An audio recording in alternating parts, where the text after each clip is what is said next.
สบายดีพี่น้องทุกคนขอบคุณพระเจ้าสำหรับบัดนี้ที่พระองค์ได้นำในการที่ทำคำสอนเรื่องนึงในการที่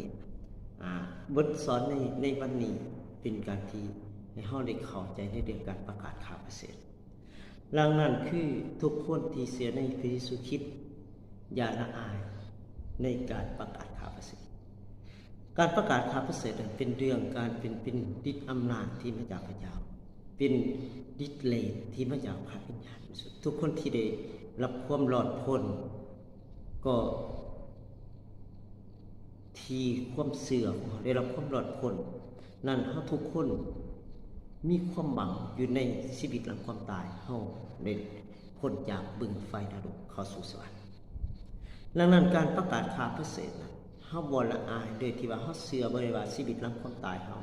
บ่ไปนรกแต่ไปสวรรค์นิรันดร์กาลนี่คือสิ่งหนึ่งที่ความเชื่อของอิสเตียน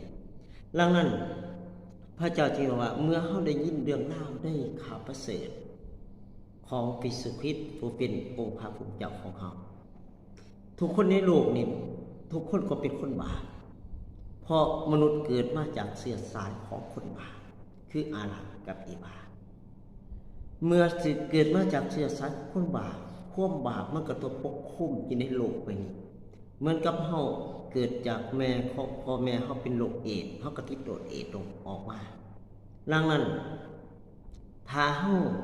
เกิดจากเชื้อสายของคนบาปแน่นอนก็ติดเชื้อความบาปออกมา